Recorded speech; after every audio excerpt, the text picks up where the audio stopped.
Welcome to మన TV. ముందుగా headlines చూద్దాం. బతుకమ్మ చీరల పథకం, కేసీఆర్ కిట్లు, గొర్రెల పంపిణీ పథకాల అవినీతి జరిగిందన్న సీఎం రేవంత్ రెడ్డి. వాటిపై విచారణకు సిద్ధంగా ఉన్నారా అనే హరీష్ రావుకు సవాల్. అప్పుల లెక్కలు చెప్పిన హరీష్ రావు అమ్మకాల లెక్కలు చెప్పట్లేదని విమర్శ.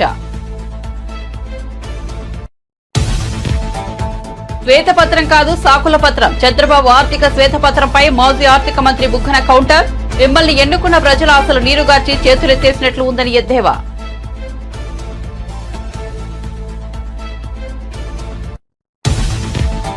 కేంద్ర బడ్జెట్ లో ఆంధ్రప్రదేశ్ రాష్ట్ర రాజధాని అమరావతికి ప్రాధాన్యత ఇచ్చామన్న కేంద్ర సమాచార శాఖ సహాయ మంత్రి మురుగన్. బడ్జెట్ లో ఏపీ అభివృద్ధికి 50,474 కోట్లు కేటాయించామని వెల్లడి.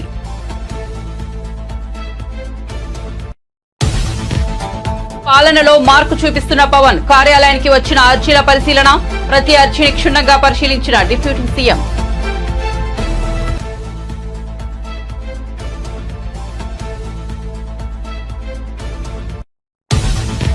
తెలంగాణ బడ్జెట్ పై అసెంబ్లీలో వాడివేడిగా చర్చ. హరీష్ రావు వద్ద సబ్జెక్టు లేదన్న కోమటిరెడ్డి. ఆయనది హాఫ్ నాలెడ్జ్ అన్న హరీష్ రావు.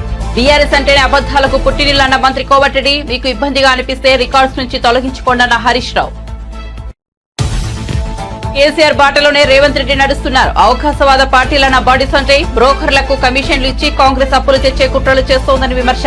దీంతో రాష్ట్ర ప్రజలపై మోయలేని భారం పడుతుందన్న ఆందోళన. ఈ అంశంపై అసెంబ్లీలో చర్చ జరగాలని డిమాండ్. భద్రాచలం వద్ద 3వ ప్రమాద హెచ్చరిక జారీ. 53 అడుగులకు చేరిన గోదావరి నీటి మట్టం. మధ్యాహ్నం సమయానికి 52 అడుగులు దాటిన నీటి మట్టం. ధవళేశ్వరం కాటన్ బ్యారేజ్ వద్ద పెరుగుతున్న వరద నీరు.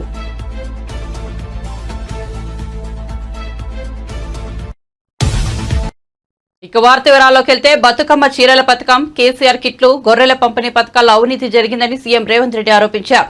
వాటిపై విచారణకు సిద్ధంగా ఉన్నారా అని హరీష్ రావుకు సవాల్ విసిరారు. అసెంబ్లీలో బడ్జెట్ పై చర్చ సందర్భంగా ఆయన మాట్లాడారు. అప్పుల లెక్కలు చెప్పిన హరీష్ రావు అమ్మకాల లెక్కలు చెప్పట్లేదని విమర్శించారు. చేయలేదు. కేసీఆర్ పాలనలో రంగారెడ్డి జిల్లాలో భూములు అమ్ముకున్నారని ఆరోపించారు.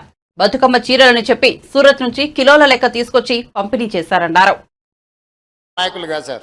ఔటర్ రింగ్ రోడ్డు 159 కిలోమీటర్లు.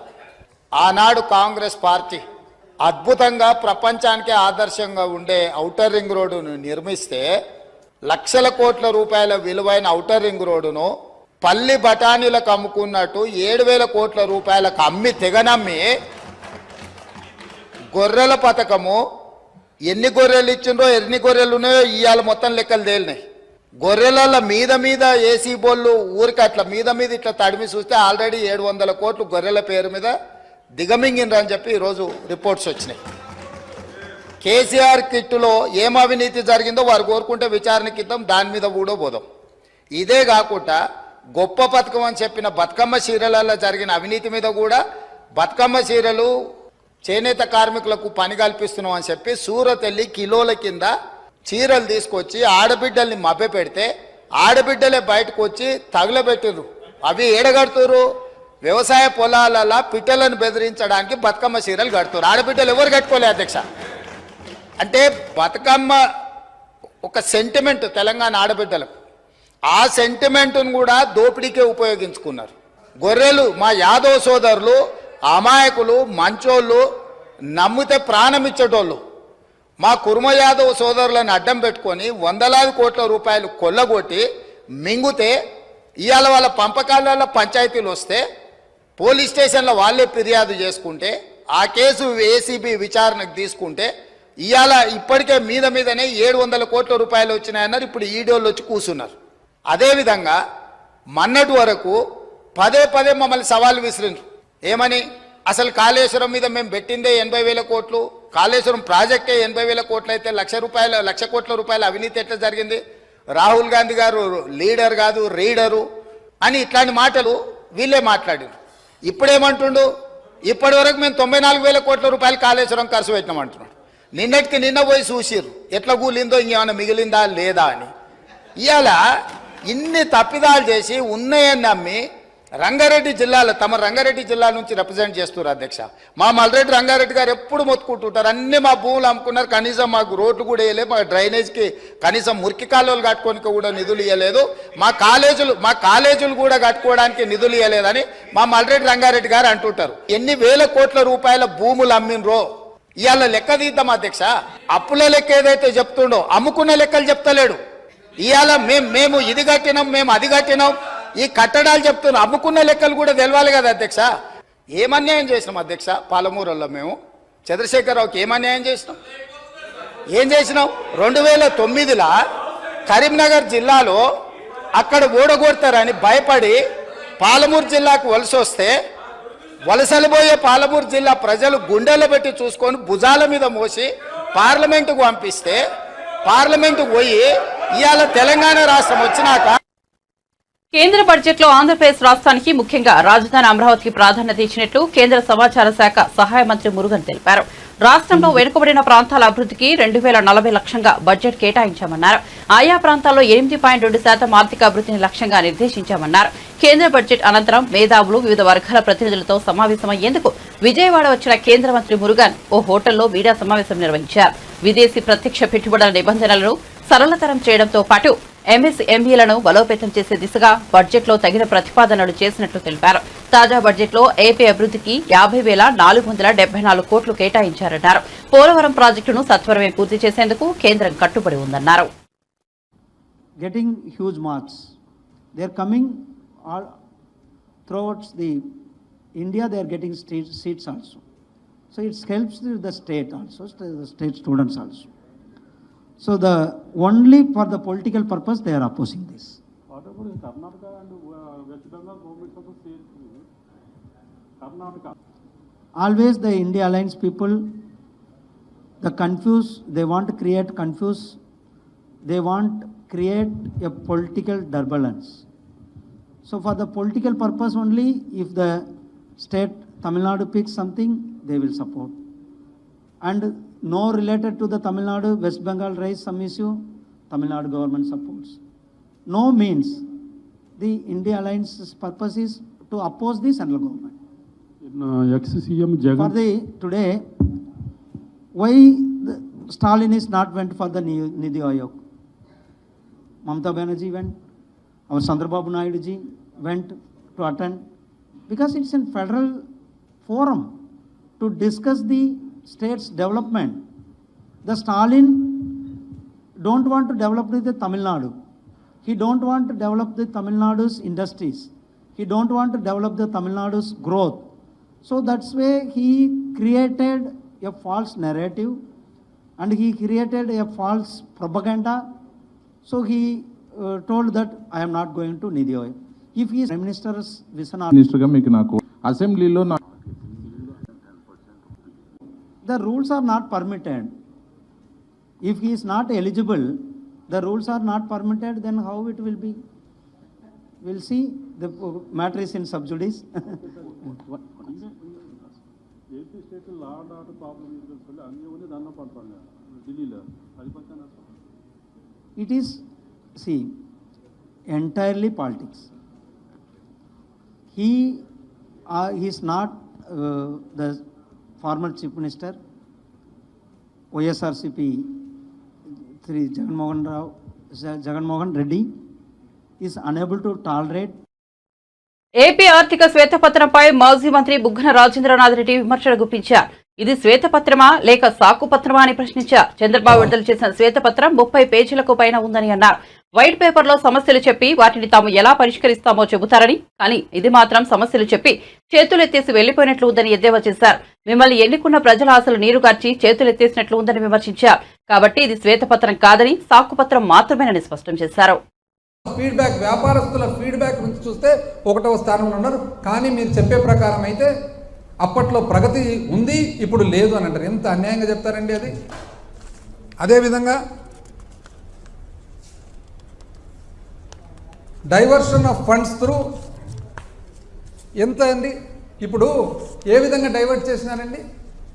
ఇప్పుడు లిక్కర్ ఏదైతే అమ్ముతామో ప్రభుత్వం లిక్కర్ సేల్స్ చేసినప్పుడు దాంట్లో ఒక 6-7 రకాల కాంపనెంట్స్ ఉంటాయి. ఒకటి లైసెన్స్ ఫీ, ఒకటి ఎక్సైజ్ డ్యూటీ, ఒకటి అడిషనల్ ఎక్సైజ్ డ్యూటీ, ఒకటి ప్రివిలేజ్ ఫీ, ఒకటి ఏఆర్ఈటీ, ఒకటి ఆర్ఈటీ, ఒకటి స్పెషల్ మార్జిన్, అదర్స్.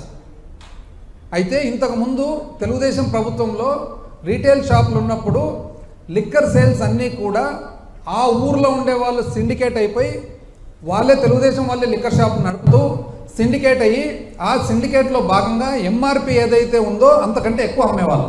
అంటే ఉదాహరణకు ఒకవేళ బియర్ బాటిల్ ఒకటి 100 రూపాయలు అయితే ఒక 10 రూపాయలు 20 రూపాయలు వాళ్ళు సిండికేట్ చేసుకొని ఆ ఊర్లో ఎక్కువ అమ్మేవాళ్ళు.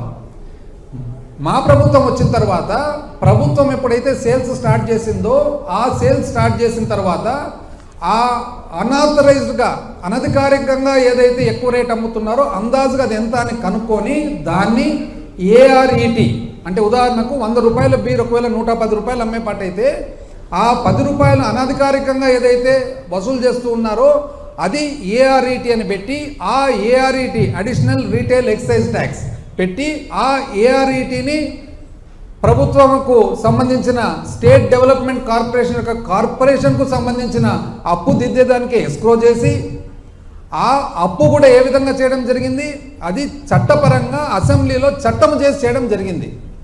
ఆ అప్పు కూడా దేనికి, కేవలం 4, రైతు భరోసా, అదేవిధంగా ఆసరా, అదేవిధంగా చేయూత, అదేవిధంగా అమ్మఒడి, కేవలం 4 కార్యక్రమాలకు మాత్రమే. అంటే ఒక మందు సీసా అమ్మితే మందు సీసా మీద అనధికారికంగా ఎవరైతే సంపాదిస్తున్నారో అనధికారికంగా సంపాదనను అధికారికంగా తీసుకొని ఆ డబ్బులతో మాత్రమే ఈ 4 మంచి స్కీములు జరిగితే దాన్ని అన్యాయం అండి అని అన్నారు సంస్థలు. వాస్తవానికి ఈ సంస్థల్లో ఏవైతే డబ్బులు ఉన్నాయో ఆ డబ్బులన్నీ కూడా అవి బ్యాంకుల్లో పెట్టేవాళ్ళు, అవసరానికి మాత్రం వాడుకునేవాళ్ళు. బ్యాంకులు ఏదైతే పెడుతున్నారో ఆ బ్యాంకు బదులు స్టేట్ ఫైనాన్షియల్ కార్పొరేషన్ సర్వీసెస్ అని చెప్పి ఒక కంపెనీ ఫ్లోట్ చేసి ప్రభుత్వ కంపెనీ ఆ కంపెనీలోకి తీసుకొని ఆ బ్యాంకు కంటే కూడా 1.5% ఇంచుమించు ఎక్కువ వడ్డీ ఇస్తూ ఆ డబ్బులను ప్రభుత్వ ఖర్చులకు వాడడం జరిగింది. తప్పేముందండి దీంట్లో? ఏం తప్పుంది అంటే బ్యాంకులో పెట్టినారు, బ్యాంకు బదులు 1.5%, ఒక అర్ధం ఎక్కువ జీతాలు భత్యాలు 90 అప్పు గురించి ఎడాపెడా అప్పులు పైగా ఓడి ఈనాడు ఏమాత్రం తగ్గని రాష్ట్ర ప్రభుత్వ రుణాలు మంచిది. అప్పులతో నెట్టుకొస్తున్నాం యనమల రామకృష్ణుడు గారు. అప్పులపై అబద్ధాలు ఏబిఎన్ ఆంధ్రజ్యోతి. కొత్తగా ఇంకొక 1000 కోట్ల అప్పు, అబ్బా. అప్పుల్లో సరికొత్త రికార్డు, అబ్బా. ఇదెవరు? ఈనాడు. మరో 1000 కోట్లు అప్పు, ఈనాడు. 3000 కోట్లు అప్పు, ఈనాడు. అనధికారికంగా అప్పులు, ఈనాడు. దాచేస్తే దాగని దారుణం, ఇదెవరు? ఆంధ్రజ్యోతి, ఈనాడు. ఆంధ్రజ్యోతి. ఇంకో 1000 కోట్ల అప్పు, వైఖరి. అప్పు చేయని నెల ఉందా? 2 నెలల్లోనే జూన్ 25వ తేదీ 2000 కోట్లు అప్పు చేసినారు ప్రభుత్వం. జూలై 2వ తేదీ 5000 కోట్లు అప్పు చేసింది ప్రభుత్వం. జూలై 16 2000 కోట్లు అప్పు చేసింది ప్రభుత్వం. 9000. ఇప్పట్లో తొందరలోనే ఇంకో 3000 కోట్లు. ఒక్క రోజన్న పేపర్లో కనపడిందండి ఎక్కడన్నా అప్పని? అంటే చాలా కన్సర్న్ కదా రాష్ట్రం మీద, రాష్ట్ర అప్పు మీద. 2019లో కన్సర్న్ స్టార్ట్ అవుతుంది మనకు చాలా. హైదరాబాద్ నగర అభివృద్ధికి కిషన్ రెడ్డి ఎన్ని నిధులు చేస్తారో చెప్పాలని మంత్రి పొన్నం ప్రభాకర్ డిమాండ్ చేశారు. ఎంపీలుగా ప్రాతినిధ్యం వహిస్తున్న నగరానికి రూపాయి తీసుకురాలేని వాళ్లకు కేంద్ర మంత్రులుగా ఉండే అర్హత లేదన్నారు. అసెంబ్లీ మీడియా పాయింట్ వద్ద మంత్రి పొన్నం మాట్లాడుతూ కేంద్రం తెలంగాణకు గాడిద గుడి ఇచ్చిందన్నారు. కిషన్ రెడ్డి అఖిల పక్షాన్ని మోదీ వద్దకు తీసుకెళ్తే రావడానికి రాష్ట్ర ప్రభుత్వం సిద్ధంగా ఉందని తెలిపారు. ఒక విశ్వ నగరం, చారిత్రాత్మక హెరిటేజ్ అండ్ ఆర్కియాలజీకి సంబంధించినటువంటి కేంద్రం ఈ రోజు దేశంలో. టూరిజం మంత్రిగా కూడా మీరు 1 రూపాయి తీసుకురాలే. ఆనాడు స్మార్ట్ సిటీ వస్తే కరీంనగర్ లో రాష్ట్ర ప్రభుత్వం విజ్ఞప్తి మేరకు హైదరాబాద్ నుంచి కరీంనగర్ మార్చారు. ఆనాడు కరీంనగర్ అవసరం ఉండే కాబట్టి మార్చారు. కానీ హైదరాబాద్ అదనంగా స్మార్ట్ సిటీ తీసుకురావడానికి లేదా అమృత్ పథకం కింద పెరుగుతున్న జనాభా కింద నీటి వనరులను పెంచడానికి సంబంధించి కావచ్చు, లేదా చారిత్రాత్మకమైనటువంటి హైదరాబాద్ కేంద్రానికి హెరిటేజ్ ద్వారా, టూరిజం ద్వారా, ఆర్కియాలజీ డిపార్ట్మెంట్ ద్వారా అనేకమైనటువంటి ఒక చారిత్రాత్మకమైనటువంటి అంశాలను అభివృద్ధి చేయడానికి 1 రూపాయి తీసుకురాలే. ఇవాళ అడుగుతా ఉన్నాం, రాష్ట్ర ప్రభుత్వం 10,000 కోట్లు ఇచ్చింది. కేంద్రం నుంచి గ్రాంట్ కింద గానీ లేదా ఇక్కడ ఉన్నటువంటి స్థానిక సంస్థల్ని బలోపేతం చేయడానికి గానీ మీరు ఎన్ని నిధులు తీసుకొస్తారనేటువంటి మాట సందర్భంగా అడుగుతా ఉన్నాం. ఇక్కడ నుంచి ప్రాతినిధ్యం వహిస్తున్నటువంటి మీరు కేంద్ర ప్రభుత్వం బడ్జెట్ లో లేకున్నా బడ్జెట్ ప్రసంగంలో సవరణల ద్వారా హైదరాబాద్ నగర అభివృద్ధికి సంబంధించి గానీ తెలంగాణ అభివృద్ధికి సంబంధించిన విషయం లోపల మీ చిత్తశుద్ధిని నిరూపించుకోమని కోరుతా ఉన్నాం. అదేవిధంగా ఇంకొక మంత్రి బండి సంజయ్ గారు, వీళ్ళిద్దరు కూడా బడ్జెట్ చాలా బాగుంది, అందరికీ ఆమోదయోగ్యంగా ఉందని చెప్తా ఉన్నారు. మేము ఈ నియోజకవర్గాలకు ఏం దేనోళ్ళు, మీరు కేంద్ర మంత్రులుగా అర్హత ఉండేటువంటి అవకాశం ఉందని అడుగుతా ఉన్నాం. ఇలా ఇది అడుగుతా ఉంటుంటే నిన్న విచిత్రమైన పరిస్థితి, రాష్ట్ర వ్యాప్తంగా బీజేపీకి సంబంధించిన వాళ్ళు కొంత అక్కడక్కడ రాష్ట్ర ప్రభుత్వం బొమ్మలు కాలబెడతా ఉన్నారు. మీకేమైనా వివేకం ఉందా అని అడుగుతా ఉన్నాం. ఇలా మీరు ఈ రాష్ట్రంలో ప్రజలందరికీ తెలుసు, గాడిద గుడ్డు ₹1 కూడా నిధులు ఇవ్వని మీరు ఏ ముఖం పెట్టుకుని ఎలా ఇంకా ఈ రాష్ట్ర ప్రభుత్వానికి వ్యతిరేకంగా కార్యక్రమం చేస్తారని అడుగుతా ఉన్నా. మీకు చేతనైతే, మీకు ఒకవేళ నిజంగా ఈ తెలంగాణ DNA రక్తంలో ఉంటే, తెలంగాణ విభజనను వ్యతిరేకించిన ప్రధానమంత్రి గారి దగ్గర నిలదీసి తెలంగాణ రాష్ట్ర ప్రయోజనాల కొరకు నిధులు తేగలిగేటువంటి సత్తువ ఉంటే రండి. మొన్న శాసనసభ తీర్మానం చేసినాం, శాసనసభ పక్ష నాయకుని అడిగినాం, నాయకత్వం వహించండి, ఆల్ పార్టీ తీసుకెళ్లండి ప్రధానమంత్రి గారి దగ్గర, లేదా మీకు సంబంధించి ఎవరినైనా కలవడానికి మేము సిద్ధం ఉన్నాం. గతంలో మీరు ఈ రాష్ట్ర ప్రభుత్వం ఉన్నటువంటి 10 సంవత్సరాలుగా వాళ్ళు సహకరించలేదు, వాళ్ళు కేంద్రం నిధులు అడగలే, సరి అయినటువంటి సమన్వయం లేక నిధులు ఇవ్వలే అని చెప్పినారు. మేము ఇవాళ మా ముఖ్యమంత్రి కావచ్చు, మా గౌరవ మంత్రులు కావచ్చు, మా పార్లమెంటు సభ్యులు కావచ్చు, అనేక దఫాలుగా కేంద్ర నాయకత్వాన్ని కలుస్తా ఉన్నాం. అయినప్పటికీ కూడా మరి మన మీద వివక్ష ఏదైతే జరుగుతా ఉందో ఇది పూర్తిగా కక్షపూరితంగానే జరుగుతా ఉన్నటువంటి మాట ఈ సందర్భంగా తెలియజేస్తాను. పర్టికులర్ గా తెలంగాణ విభజన హామీల అమలుకు సంబంధించి కావచ్చు, లేదా తెలంగాణ ప్రయోజనాలకు సంబంధించి అనేకమైనటువంటి ఈరోజు నిరుద్యోగ సమస్యతో తెలంగాణకు సంబంధించినటువంటి తెలంగాణ రాష్ట్రం ఏర్పడ్డ తర్వాత కూడా ప్రజలు ఇబ్బంది ఎదుర్కొంటా ఉన్నారు. ప్రచారం సమయంలో ఓట్ల కోసం అనేక మాటలు చెప్పే నేతలు ఆ తర్వాత వాటిని మర్చిపోతుంటారు.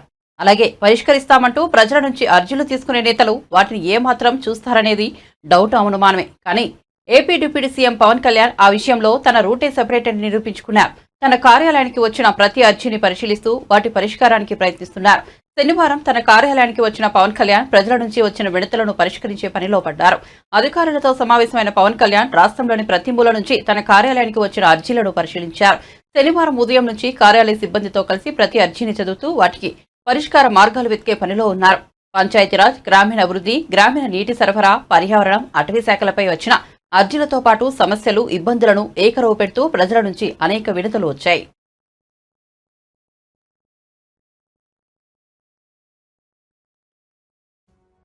అధికార పక్షాన్ని చీల్చి చెండాడతానన్న ప్రతిపక్ష నేత బీఆర్ఎస్ అధినేత కేసీఆర్ బడ్జెట్ సమావేశాలకు ఎందుకు రాలేదని మంత్రి కోమటిరెడ్డి వెంకటరెడ్డి నిలదీశారు.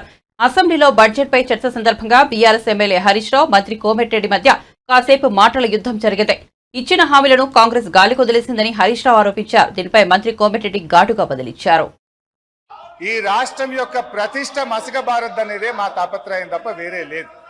ఒక చిన్న ఎగ్జాంపుల్ చెప్తా అధ్యక్ష. గ్రూప్ 2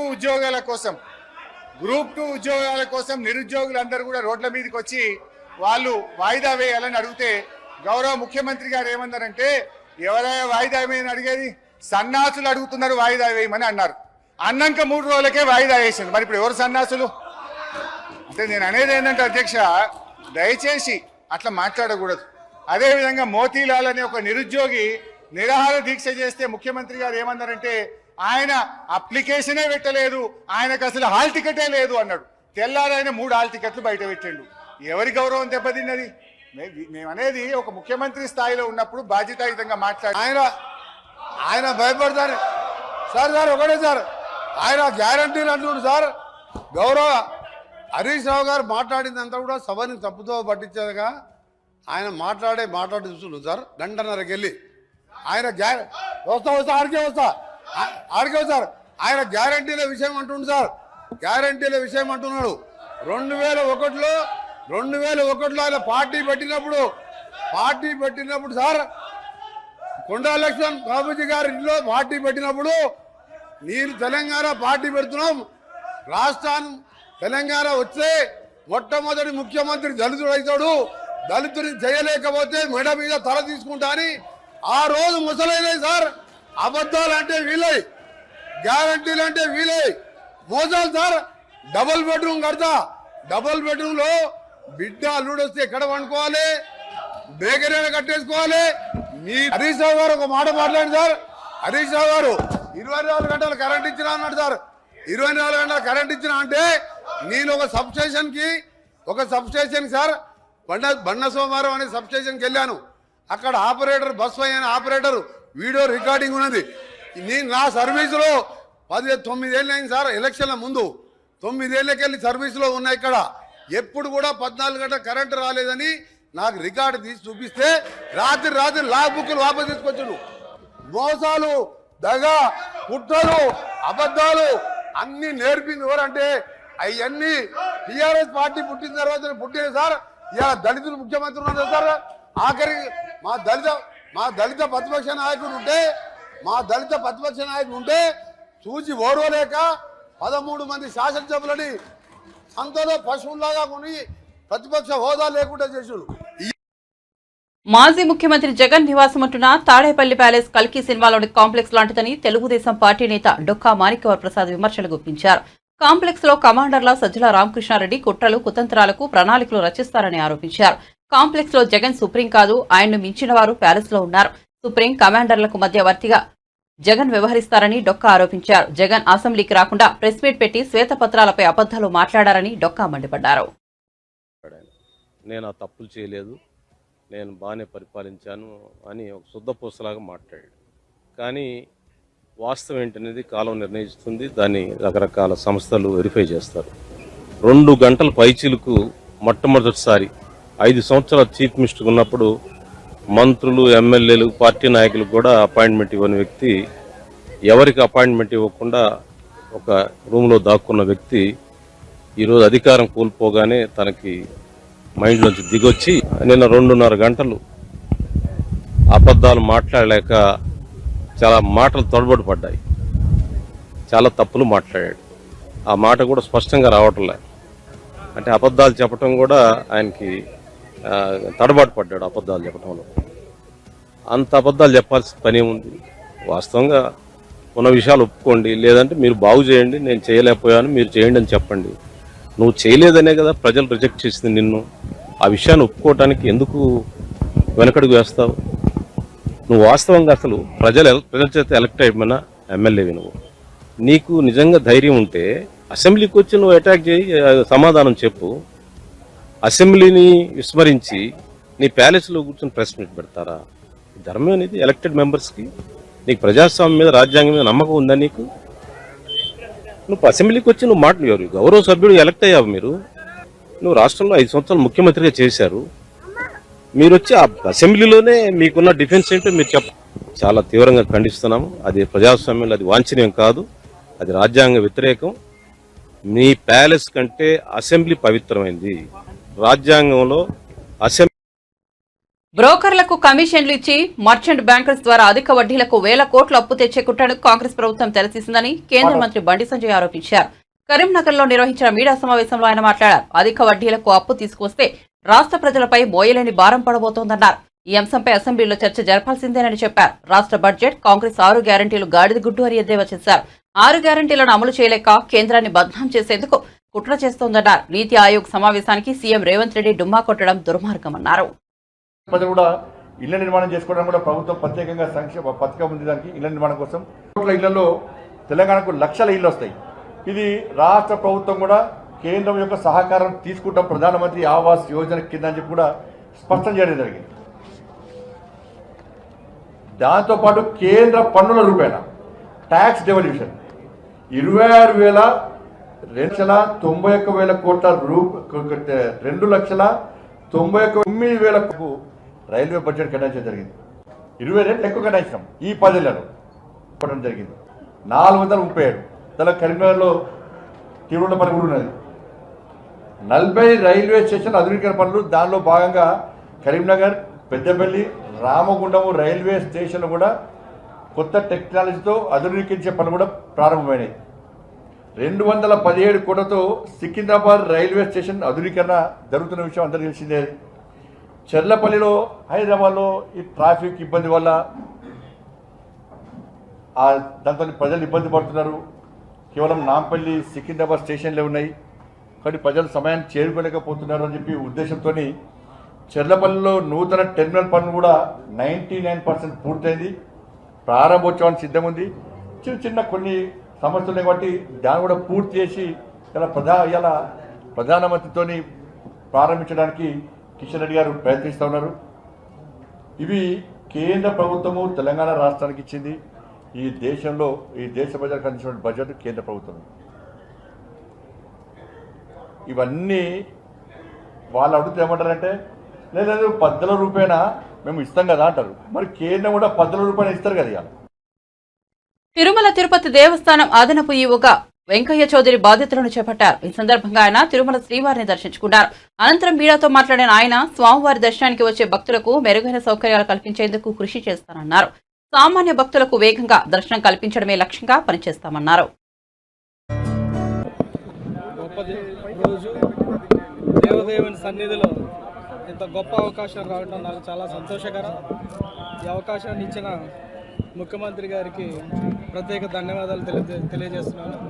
ఈ అవకాశాన్ని ఒక బాధ్యతగా స్వీకరిస్తాను. ఈ బాధ్యత ద్వారా తిరుమలలో వచ్చే దేశంలో నుంచి రాష్ట్రాల్లో నుంచి అంతర్జాతీయంగా వచ్చే భక్తులు ప్రయోజనాలను ఎలా ఇంప్రూవ్ చేయాలి, వాళ్ళ సౌకర్యాలను ఎలా ఇంప్రూవ్ చేయాలి అనే దాని మీద వర్క్ చేస్తాము. దర్శనం టికెట్ల కాడి నుంచి వాళ్ళకి కావాల్సిన క్వార్టర్ అలాట్మెంట్ కానీ, లేకపోతే శానిటేషన్ కానీ, లేకపోతే ఫుడ్ ఫెసిలిటీస్ కానీ, ఉచిత దర్శనం వచ్చే అనేకమైన భక్తులకి ఏ రకమైన ప్రయోజనాలు అందిస్తే వాళ్ళు సంతోషంగా ఉంటారు, ఎంత ఫాస్ట్గా దర్శనం చేసుకొని వాళ్ళు వెళ్ళిపోతారనే దాని మీద వర్క్ చేస్తాం. ఈ పని చేసే ప్రాసెస్లో ఖచ్చితంగా ప్రతి డిపార్ట్మెంట్, ప్రతి వింగ్ నుంచి కూడా కోఆర్డినేట్ చేస్తాం. ప్రతి వింగ్ మీద రివ్యూ చేసి ఎక్కడైతే ప్రాసెస్ రిలేటెడ్ స్లోగా ఉంది, బాటిల్ నెక్స్ ఉన్నాయి, వాటి ఇమ్మీడియట్గా ఎలా అడ్రస్ చేయొచ్చు, ఎలా సాల్వ్ చేయగలము అనే దాని మీద వర్క్ చేస్తాం. ఈ క్రమంలో ఖచ్చితంగా ప్రతి డిపార్ట్మెంట్లో ఫీడ్బ్యాక్ సిస్టాన్ని ఎంపవర్ చేసి ఫీడ్బ్యాక్ ద్వారా సిస్టాన్ని ఎలా ఇంప్రూవ్ చేయాలో అనే దాని మీద వర్క్ చేస్తాం. ఈ క్రమంలో అందరు stake holders, temple administration, temple related ఉన్న అందరు స్టేక్ హోల్డర్స్ వాళ్ళ యొక్క అభిప్రాయాలను కూడా స్వీకరించి ఏది బెస్ట్ ఉంటుందో అడ్మినిస్ట్రేషన్కి, భక్తులకి ఏది బెస్ట్ ఉంటే అది చేయటానికి ప్రయత్నం చేస్తాం. సో ఈ క్రమంలో మీ అందరూ కూడా మీడియా కూడా ఫీడ్బ్యాక్ ఇవ్వాలి. దాంట్లో ఏమైనా తప్పులు ఉంటే మాకు ఎత్తి చూపించాలి, దాంట్లో ఏమైనా మెప్పుంటే మీరు అప్రిషియేట్ కూడా చేయాలి. సో మీ ఒపీనియన్ కూడా మేము ఖచ్చితంగా కన్సిడర్ చేస్తాం. సో అక్కడ మనందరం కూడా కలిసి పనిచేయాల్సిన, ఒక టీమ్గా వర్క్ చేయాల్సిన అవసరం ఎంతైనా ఉంది. వారం రోజులుగా ఎడతెరిపి లేకుండా కురుస్తున్న వర్షాలకు తెలంగాణలోని వాగులు, వంకలు పొంగిపొల్లుతున్నాయి. ఎగువ నుంచి భారీగా వరద నీరు చేరడంతో జలాశయాలు ఉప్పొంగుతున్నాయి. భద్రాచలం వద్ద గోదావరి ఉగ్రరూపం దాల్చింది. నీటి మట్టం క్రమంగా పెరుగుతూ శనివారం మధ్యాహ్నం 1 గంటకు 52.4 అడుగులకు చేరుకుంది. ప్రస్తుతం 2వ ప్రమాద హెచ్చరిక అమల్లో ఉంది. 53 అడుగులకు చేరుకుంటే 3వ ప్రమాద హెచ్చరిక జారీ చేస్తారు.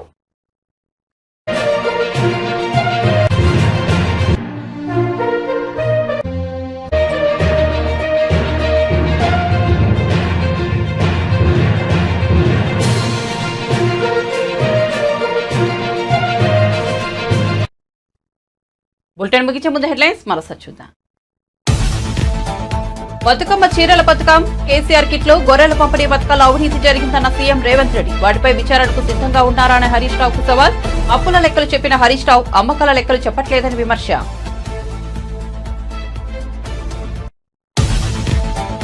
శ్వేతపత్రం కాదు సాకుల పత్రం. చంద్రబాబు ఆర్థిక శ్వేతపత్రంపై మాజీ ఆర్థిక మంత్రి బుగ్గన కౌంటర్. మిమ్మల్ని ఎన్నుకున్న ప్రజల ఆశలు నీరుగార్చి చేతులెత్తేసినట్లు ఉందని ఎద్దేవా.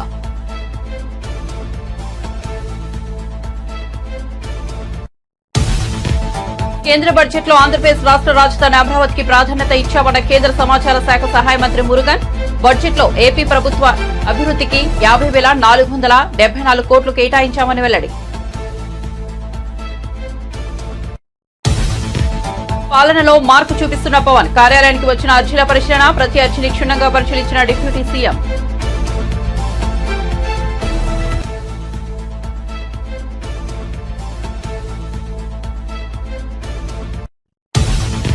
తెలంగాణ బడ్జెట్పై అసెంబ్లీలో వాడివేడిగా చర్చ. హరీష్ రావు వద్ద సబ్జెక్ట్ లేదన్న కోమటిరెడ్డి, ఆయనది హాఫ్ నాలెడ్జ్ నా హరీష్ రావు. బీఆర్ఎస్ అంటేనే అబద్దాలకు పుట్టినీళ్లన్న మంత్రి కోమటిరెడ్డి, మీకు ఇబ్బందిగా అనిపిస్తే రికార్డ్స్ నుంచి తొలగించుకోండన్న హరీష్ రావు. కేసీఆర్ బాటలోనే రేవంత్ రెడ్డి నడుస్తున్నారు. అవకాశవాద పార్టీలను బండి సంజయ్ బ్రోకర్లకు కమిషన్లు ఇచ్చి కాంగ్రెస్ అప్పులు తెచ్చే కుట్రలు చేస్తోందని విమర్శ. దీంతో రాష్ట్ర ప్రజలపై బోయలేని భారం పడుతుందని ఆందోళన. ఈ అంశంపై అసెంబ్లీలో చర్చ జరగాలని డిమాండ్. భద్రాచలం వద్ద 3వ ప్రమాద హెచ్చరిక జారీ. 53 అడుగులకు చేరిన గోదావరి నీటి మట్టం. మధ్యాహ్నం సమయానికి 52 అడుగులు దాటిన నీటి మట్టం. ధవళేశ్వరం కాటన్ బ్యారేజ్ వద్ద పెరుగుతున్న వరద నీరు.